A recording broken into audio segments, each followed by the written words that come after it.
একটা অ্যাক্সিডেন্ট হয়ে গেল, সত্যি ভাবতে পারিনি পুজোর দিন আজকে। তবুও জানি না কি করে সব খা দেখি না তোর মানে তোমার টুথপেস্ট में नून नमक है कि नहीं। সবাইকে স্বাগত জানাই সরস্বতী পুজোর অনেক অনেক অনেক অনেক শুভেচ্ছা সবাইকে। আশা করি সবাই খুব ভালোভাবে কাটাচ্ছো। তো আজকে 3rd ফেব্রুয়ারি, তো আজকে আমার বাড়িতে সরস্বতী পুজো। গতকালকে তোমরা নিশ্চয়ই ব্লগটা ফলো করেছো, অনেক অনেক কাজকর্ম ছিল সেগুলো সব করলাম। তো আজকে এখন বাজে সকাল 8টা। তো আমি অনেক সকালে উঠে গেছি, উঠে নিয়ে বাকি কাজগুলো করছি। তো এখন পুজো জোগাড় করে করবো। তো এখন মাকে বসিয়ে দিয়েছি, আমি চান টান করে নিয়েছি। আর দেখো হলুদ মেখেছি আজকে। ছোটবেলা থেকে হলুদ মাখার একটা টেন্ডেন্সি থাকে, হলুদ এবং নিম অবশ্যই, কারণ এটা হচ্ছে শ্রী পঞ্চমীও বলা হয় এই পঞ্চমীটাকে। তো খুব ভালো, এটা মানে সাইন্টিফিক অনেক কারণও আছে। তো সরস্বতী পুজোটা আমার কাছে কিন্তু ভীষণ একটা আবেগের জায়গা, কারণ ছোটবেলা থেকেই সকালবেলা একদম ভোরবেলা উঠে স্নান করে হলুদ মেখে কাঁপতে কাঁপতে স্নান করে তারপরে হচ্ছে বাড়িতে অঞ্জলি দেওয়া, পুজো হতো বাড়িতে। তারপরে স্কুলে যাওয়া, স্কুলে গিয়ে খিচুড়ি খাওয়া। আমি প্রাইমারি স্কুলে পড়তাম গ্রামের, তো ওখানে অনেক অনেক স্মৃতি আছে। সত্যি কথা বলতে খুব মানে নস্টালজিয়া মনে হয় যখন আমি নিজে এখন পুজো করি, যখন কলকাতায় একা থাকি এখানে। তো খুব মনে পড়ে সেই সব দিনের কথা। তাই আমি যতটা পারি সেই আবেগগুলোকে ধরে, স্মৃতিগুলো ধরে স্মৃতিচারণ করতে করতে আবার নতুন করে সেগুলো বাঁচার চেষ্টা করি। আমার মনে হয় এগুলোই কিন্তু আমাদেরকে অনেক ভালো রাখে, তাই কিনা বলো? তো মায়ের বেদিটা সাজানো হয়ে যাওয়ার পরে এরপরে আমি ফলগুলো ধুচ্ছি, তারপরে ফলগুলো কাটতে হবে সুন্দর করে ধুয়ে। ও খুব সুন্দর সাজিয়েছে কৃষ, সায়ন্তন, আমরা সবাই মিলে মানে রাজেশ আমি সবাই মিলে আমরা খুব সুন্দর করে সাজিয়েছি। আলপনা দেওয়া হয়েছে গতকাল রাত ভরে, মানে সারা রাত লেগে গেছে মোটামুটি, মানে 1টা-1:30টা বেজে গেছে আমাদের ঘুমোতে ঘুমোতে।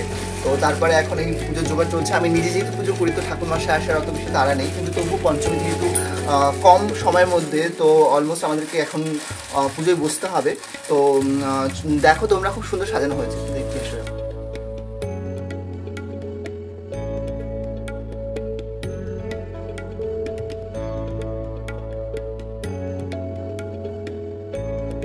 মাকে খুব সুন্দর করে সাজানো হয়েছে। পুরনো জমিদার বাড়ি বা বনেদি বাড়ির ঐতিহ্যে মায়ের পেছনের ব্যাকগ্রাউন্ড করা হয়েছে। আর কুমোরটুলি থেকে আসা মূর্তি, মায়ের অপূর্ব শোভা, সাথে আছে আমাদের হাতের আলপনা। তো সরস্বতী পুজো এমন একটা পুজো যে আমাদের ইনভলভ না হয়ে পারা যায় না, বিকজ আমি নিজে করি, ছোটবেলা থেকেই পুজো জোগাড় করতে ভালোবাসি, মানে করি এগুলো নিজের হাত থেকে। তো মোটামুটি আমার নখ দর্পণে সব কিছু বলতে পারো। আর মোটামুটি আমাদের জোগাড় হয়ে এসছে, এখন পুজোয় বসে যাবো। জাস্ট এটা গেট আপটা রেডি করবো, ঠাকুর মশাই গেট আপ পরতে হবে, ধুতি পাঞ্জাবি যেটা আছে সেটা পরবো।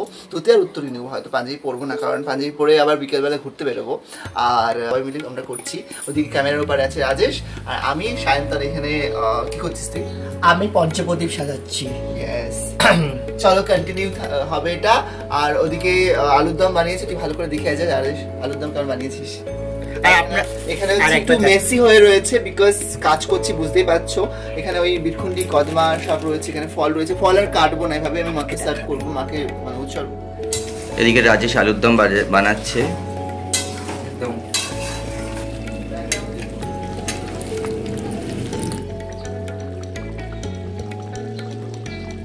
সব থেকে আনন্দের ব্যাপার, আমার বাড়ির পুজো আমি নিজে হাতে করি। হ্যাঁ, তোমরাও চাইলে তোমাদের পুজো তোমরা নিজে হাতে করতে পারো। তো আমি এখানে ঠাকুর মশাইয়ের বেশভূষা পরে নিয়েছি।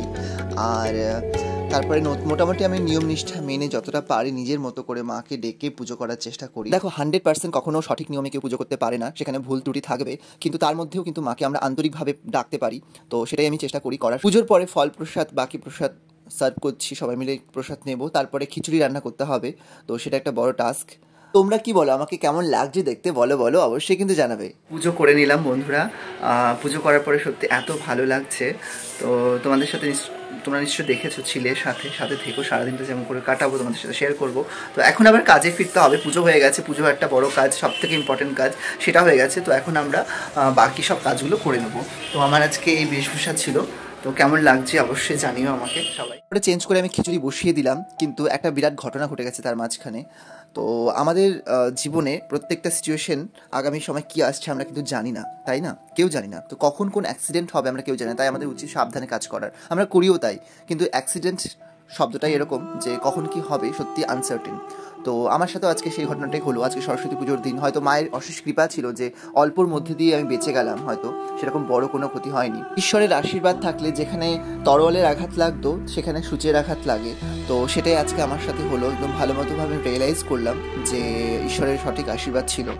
গরম কড়াইয়ে সাংঘাতিকভাবে ছ্যাঁকা খেলাম হাতে, পুরো মানে ডান হাতের যে আঙুলগুলো দিয়ে সব থেকে বেশি কাজকর্ম করি আমরা, সেই আঙুলগুলোতেই মানে আঘাতটা লেগেছে এবং প্রচণ্ড যন্ত্রণা হচ্ছিল, জ্বালা হচ্ছিল। তার মাঝখানেও আমি কাজ করেছি এবং সিচুয়েশনটাকে নর্মাল রাখার চেষ্টা করেছি। এটা আমার মনে হয় ধৈর্যের পরীক্ষাও ছিল একটা, তো আমি সেই পরীক্ষা উত্তীর্ণ করেছি, এটুকু বলতে পারি।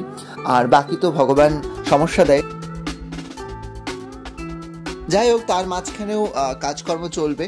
তো এখানে আমি মলম টলম লাগালাম, ওষুধপত্র নিলাম, নিয়ে তারপরে সবাইকে প্রসাদ সার্ভ করছি। খিচুড়ি রান্নাটা হলো, এরপর সবাইকে প্রসাদ সার্ভ করছি। এর মাঝখানেই কথাবার্তা চলছে। কালকে করে রেখেছিলাম টমেটোর চাটনিটা, যে রেসিপিটা আমি রিলসে শেয়ার করছি, অবশ্যই দেখবে কিন্তু। এই যে দেখো, আলুর দম রান্না করেছিস, বল কেমন হয়েছে আলুর দম? তোরা খেয়ে বলবি। আর খিচুড়ি কেমন হয়েছে? খিচুড়ি কেমন হয়েছে বল? বাপটা কাজ। আর এখানে প্রদীপদা চলে এসছে। হ্যাঁ, খিচুড়িটা খুব সুন্দর হয়েছে, পুরো ভোগের খিচুড়ি স্বাদ পাচ্ছে, আলুর দমটাও লাগে। Thank you. দুটোই বেশ সুন্দর। প্রসাদ দেওয়ার প্রস্তুতি চলছে। আমার ফ্ল্যাটের আশেপাশে যে কয়েকজনের সাথে একটু ভালো সুসম্পর্ক আছে, মোটামুটি চিনি যাতায়াত আছে, তাদের বাড়িতে চিনি বাড়িতে আমি একা হাতে মোটামুটি করেছি। আর হেল্প করেছি রাজেশ, সায়ন্তন এবং কৃষ। তো এটা দিয়ে আসি পাশে জানি। সো ওদের খাওয়া হয়ে যাক, তারপরে আমি খেয়ে নেবো। এখন আমারও খেতে পেয়ে গেছে টুকটুক করে।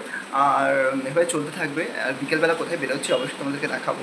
তো সেরকম কোনো প্ল্যান নেই, যদিও জাস্ট একটু কোথাও একটা গিয়ে আড্ডা দেবো, এটা একটা প্ল্যান আছে, দেখা যাক। তো এই তিলের নাড়ুটা আমি বানাইনি, এটা কেনা, যার কারণে লোহাও ফেল এর কাছে। তো আমি তো লোহা মানে চিবিয়ে খেয়ে নিয়েছি, কিন্তু এই যে প্রসাদ খেয়ে ঘুমিয়ে পড়েছিলাম। আর এখন চা খাবো। আর বাবা অস্কার একসাথে বেশ মজা হচ্ছে। তো এখন চা খাওয়া গেছে।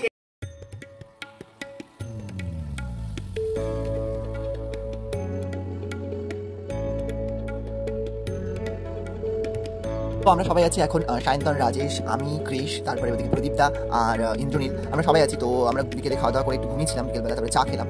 ঘুম থেকে উঠে তারপরে একটু চা পান করলাম। এক্স্যাক্টলি আমি ওই আঙুল ওই হাত নিয়েই কাজ করছি, বিকজ আমি এটাকে চ্যালেঞ্জ হিসেবে নিয়েছি যে আমি এভাবেই করবো। কষ্ট হচ্ছিল, বাট স্টিল আমার মনে হচ্ছে যে এরকম যে কোনো সিচুয়েশনে আসতে পারে, বেসিক্যালি নিজেকে স্ট্রং করা, আর কিছুই না। তো আমরা নন্দনে চলে এসেছি, এখানে একটু আড্ডা দেবো। আমরা একাডেমির সামনে গিয়ে একটু আড্ডা দেবো। ওখানে খুব ভালো ম্যাগি পাওয়া যায়, পাস্তা পাওয়া যায় খুব রিজনেবল প্রাইসে, আর বেশ টেস্টি। তো আমরা দমদমের সেই ভিড়ভাট্টা এড়িয়ে অটোয় করে, মেট্রো করে নন্দনে পৌঁছে গেছি। নন্দনে খুব সুন্দর এখন যাত্রা ফেস্টিভ্যাল হচ্ছে, তো তোমরা চাইলে অবশ্যই ভিজিট করতে পারো। আর আমরা সবাই পাঞ্জাবি পরেছি, আমি কাঁথা স্টিচের পাঞ্জাবি পরেছি, কেমন লাগছে অবশ্যই জানিও। আর এই ব্লগটা আর বেশি বড় করছি না, সবাই খুব ভালো থেকো। এই ছিল আমার সরস্বতী পুজো 2025-এর। অবশ্যই সাবস্ক্রাইব করো।